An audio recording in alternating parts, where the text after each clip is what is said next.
eu vou falar um pouco sobre o Salmo 87. Eu vou ler o Salmo. Fundada por ele sobre os montes santos, o Senhor ama as portas de Sião, mais do que as habitações todas de Jacó. Gloriosas coisas se tem dito de ti, ó cidade de Deus. Dentre os que me conhecem, farei menção de Raabe e da Babilônia. Eis aí Filistia e Tiro, com Etiópia. Lá nasceram. E com respeito a Sião se dirá, este e aquele nasceram nela. E o próprio Altíssimo a estabelecerá. O Senhor, ao registrar os povos, dirá, este nasceu lá. Todos os cantores, saltando de júbilo, entoarão. Todas as minhas fontes são em ti. É interessante que o Eric falou um negócio que realmente aconteceu na preparação desse salmo. A primeira vez que eu escolhi, assim, que eu bati o olho ali e falei, é esse. Eu tive uma primeira impressão um pouco distorcida do que realmente esse salmo queria dizer. E depois, pesquisando mais a fundo sobre ele, a perspectiva muda, né? Então, é mais sobre o que Deus queria dizer naquela época e continua dizendo através desse salmo do que sobre o que a gente quer tirar para nós mesmos e quer interpretar o nosso bel prazer, o que agrada o nosso coração, né? Então, a gente vai falar desse salmo que, no início, pode parecer, assim, um pouco importante. Você lê, assim, por cima e acaba deixando passar muita coisa. Mas se a gente destrinchar, vai fundo. Então, eu vou fazer assim, vou lendo cada versículo e comentando de novo com vocês, tá bom? Vou falar um pouquinho sobre o contexto histórico desse salmo. Ele foi escrito após o exílio babilônico. Então, nessa época, havia muita tristeza, né, entre o povo de Israel, porque seria até natural da parte deles e bem humano esmorecer diante da destruição do templo original e também da amada cidade de Jerusalém. Então, era uma comoção geral por uma coisa que tinha acontecido, por um evento terrível na vida deles e que os poucos que retornaram da Babilônia estavam passando um período de desânimo, digamos assim. Mas o Senhor, ele interveio, graças a Deus, né? Graças a ele mesmo, ele veio profeticamente trazendo consolo aos corações que estavam angustiados, que sofriam com essa situação. E ele prometeu, nesse salmo aqui, através de profecia, que ele não somente restauraria a glória de Sião, mas ele aumentaria essa glória sobremaneira. E é sobre isso que a gente vai falar um pouquinho hoje. Eu vou ler de novo o versículo 1 e 2. Fundada por ele sobre os montes santos, o Senhor ama as portas de Sião mais do que as habitações todas de Jacó. Aqui a gente pode perceber que Jerusalém ela foi fundada no meio dos montes santos. E esse é o lugar preferido de Deus em todo Israel, porque foi do agrado de Deus escolher a Sião do que qualquer outro lugar. E isso a gente pode aprender um pouquinho sobre quem Deus é. Quando nós olhamos para as Escrituras, a primeira coisa que a gente deve pensar é sobre o que a palavra está falando sobre Deus. Porque, primeiramente, é um livro sobre ele. Não é um livro sobre nós, necessariamente. Não em primeiro plano. É claro que a Bíblia traz respostas sobre quem nós somos, mas primeiro ela fala sobre Deus. E aqui nós vemos a santidade e a pureza de Deus. Porque ele escolheu para si uma cidade estabelecida em santidade e pureza. Ele também aqui mostra sua soberania ao escolher amar a quem ele quiser. Então, ao adotar Jerusalém, nós vemos que Deus é soberano, porque a vontade dele não pode ser medida por atribuições humanas. Então, a gente não pode escolher qual cidade Deus vai amar mais ou qual lugar de Jacó, que no caso é Israel, o Senhor vai amar mais. E ele escolheu Sião, que é o nome que eles dão para Jerusalém. No versículo 3, nós lemos também assim: gloriosas coisas se tem dito de ti, ó cidade de Deus. E nesse momento, não estava nem um pouquinho gloriosa Jerusalém, pelo contrário, ela estava destruída. E nesse momento o Senhor faz a sua promessa. É uma promessa futura de Deus quanto a Sião. A glória dela seria restabelecida. Embora isso não fosse visível aos olhos humanos naquele momento, pela fé o povo de Deus confiou que o Senhor cuidaria da cidade que ele mesmo estabeleceu. Então, nós somos chamados aqui a confiar mais em Deus e nas suas promessas. Porque é exatamente essa parte do Salmo que dá ânimo para eles continuarem a caminhada. Imagina você voltar. Eu acho que isso tem acontecido muito comigo. Ontem que voltou os cultos presenciais na minha igreja, da minha cidade natal, no caso. E tinha pouquíssimas pessoas mesmo, comparado ao tamanho da igreja. Não, assim, a preocupação deles era exceder o limite imposto pela prefeitura, mas na verdade nem chegou perto. Então, me deu um desânimo muito grande sobre como seria o proceder, assim, qual seria o futuro da minha igreja depois da pandemia. Não só devido à circunstância da pandemia, mas de outros problemas internos que ela estava sofrendo também. Então, e tem sofrido, continua sofrendo.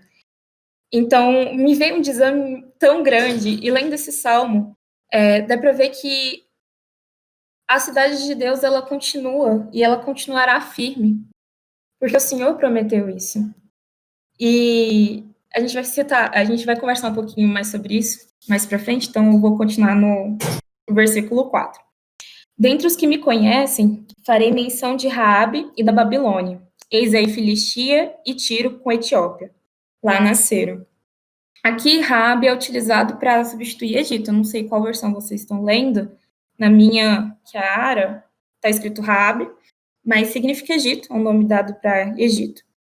E naquela época, no Antigo Testamento, era comum que alguns estrangeiros eles fossem admitidos em Israel, alguns, não muitos, se eles abandonassem os seus deuses e abandonassem a sua pátria e realmente adorassem a Yahvé. E nesse momento aqui, Deus não está prometendo somente alguns estrangeiros para Israel, mas ele está prometendo nações inteiras, falando que nações inteiras se curvariam ao Senhor, até mesmo nações inimigas, como a Babilônia, por exemplo. Se eles tinham acabado de sair do exílio da Babilônia, a Babilônia não era, tipo, a preferida deles, a nação preferida. E nesse momento aqui, os gentios são apresentados aqui, e que eles são tidos como enxertos. Em João 15, nós lemos sobre a videira verdadeira que é Cristo. E os gentios, eles são enxertados na videira verdadeira. E nós podemos nos incluir nisso. Nós não fazemos parte de Israel físico, né? Digamos assim. Mas somos tidos como gentios. E a graça do Senhor nos alcançou.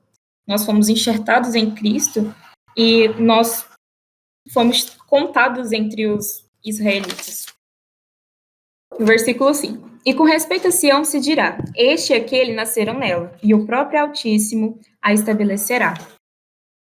É essa parte que eu queria chegar. Nesse momento, nós podemos confiar mais em Deus do que em nós mesmos e nas atitudes humanas, porque várias cidades ou igrejas, podemos dizer assim, elas vêm e vão. Pode ser por revoluções humanas, por desastres, elas acabam ruindo, querendo ou não. Há muitas cidades históricas, né, que estão aí em pé há muito tempo, mas no fim dos tempos, elas acabaram destruídas, porque a cidade que irá permanecer para todo sempre, na verdade, é a cidade de Jerusalém. E ela vai continuar para sempre por causa do próprio Deus. O mesmo a gente pode trazer com relação à Igreja de Cristo. A gente se preocupa muitas vezes com a igreja hoje, talvez a sua preocupação seja com a sua igreja local, como é a minha. E olhando para esse salmo, nós podemos ter esperança de que o Senhor, ele irá permanecer para sempre conosco e ele fará com que a sua igreja triunfe, assim como a sua cidade, que é a Jerusalém Celestial. O Senhor, ao registrar os povos, dirá: este nasceu lá. Essa parte eu acho muito bonitinha, porque eu fico imaginando o Senhor Deus como pai, indo lá, né, pegando cada filho dele e escrevendo cada um num livro. na tradução original, é como se ele estivesse escrevendo num livro mesmo cada nome, falando esse aqui nasceu lá em Sião, esse aqui nasceu em Sião também, fulano de tal nasceu em Silão. E Sião é a palavra que mais me veio à cabeça, porque repete tanto, que você acaba percebendo quão gloriosa, quão amada é essa cidade e quão especial ela é para aqueles que nasceram lá. Então, nós, enquanto gentios, deixamos a nossa pátria terrena, nossos deuses, para servir ao Deus de Israel. Nós somos contados entre aqueles que nasceram em Sião e fomos enxertados pelo próprio Deus. Ele mesmo nos registrou, como um tabelião faz, né? Quem registra os nascimentos das crianças no cartório. O Senhor nos registrou como seus filhos. E nesse momento, nós percebemos como é precioso ter uma nova pátria, ter uma pátria que dura para sempre e que é eterna, uma pátria que não pode ser destruída e que é preciso nascer de novo para ver o reino de Deus. É uma coisa que a gente faz nascendo em Sião. E é preciso nascer na Jerusalém espiritual para ser contado entre o povo de Deus. Então, vamos agora para o versículo 7. Todos os cantores, saltando de júbilo, entoarão: todas as minhas fontes são em ti. Nesse momento, era o que eu queria mais falar antes de início, quando eu li o Salmo. Só que eu percebi que era só o final. Mas que eu precisava falar um pouco sobre quem Deus é primeiro, para depois falar sobre o nosso papel nisso tudo. Esse versículo 7 fala muito sobre a identidade do povo cristão. Nós, ao reconhecermos as nossas origens, que são da gloriosa cidade de Deus, a nossa reação deve ser de alegria, como se você estivesse dando pulos de alegria por morar eternamente onde Deus habita. Aqui também você pode perceber que as nossas fontes, na verdade, as fontes da nossa salvação vêm do próprio Deus. E que quando você estiver em alguma crise existencial sobre quem realmente é, a única coisa que vai bastar para você que nasceu de novo, para você que foi contado entre aqueles que pertencem a Sião, é buscar preencher a sua alma com a glória espiritual do reino de Cristo. Com isso, eu queria chegar a algumas conclusões. Em momentos como o que a gente está passando agora, nós devemos esperar no Senhor, porque Ele é fiel, e Ele é fiel a si mesmo, então Ele não pode mentir. E Ele prometeu que cuidaria da sua igreja até o fim. Então, mesmo nesse tempo de pandemia, de pós-pandemia, seja em crises de igrejas, evasão de membros ou coisa do tipo, o Senhor, ele permanece zeloso, ele permanece ao nosso lado. Nós também podemos confiar que nossos pecados foram perdoados por Cristo e que nós fomos enxertados no seu corpo. Então, nós participamos dele, nós participamos da igreja. Nós também podemos concluir que é nele que nós devemos nos espelhar. E para fazer isso, né, nós precisamos conhecê-lo cada vez mais, para imitarmos seus passos. Isso me faz pensar nas origens, né? Tipo, sempre tem aquele ditado, né? Não importa quão longe você vá, não esqueça das suas origens, não esqueça de onde você veio. Eu faço parte de uma cidade do interior de Goiás, tipo, bem interior mesmo. E a humildade sempre, o povo costuma dizer que esse ditado é sobre humildade, né? E isso me faz pensar sobre como ter a nossa identidade firmada na cidade de Deus vai mudar as nossas atitudes, sabe? Vai nos transformar em pessoas que realmente imitam a Cristo. Então, nós devemos lembrar que nós pertencemos a esse lugar santo, a esse lugar amado por Deus, que nós fomos contados por Deus ali. E que o Senhor console os nossos corações com as suas maravilhosas promessas nesses momentos de angústia. Era isso que eu tinha para hoje. Eu vou fazer uma oração e depois eu vou mandar os pedidos ali no grupo. Senhor Deus, ó Pai, nós te agradecemos por quem o Senhor é. Agradecemos a Deus por essa palavra. Agradecemos porque o Senhor tem cuidado de nós, ó Deus, o Senhor tem preservado a tua igreja, o Senhor tem cuidado da sua cidade.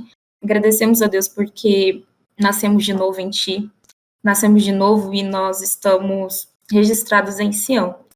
Agradecemos a Deus porque outras pessoas de outros povos, até os brasileiros, chegaram a conhecer o Teu nome. Nos ensina, Senhor, cada vez mais sobre quem o Senhor é, sobre as nossas origens agora em Sião, para que possamos imitar a Cristo, ó Deus.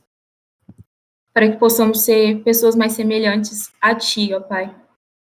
E cumprimos a Tua obra, até que Cristo venha. Em nome do Senhor Jesus. Amém.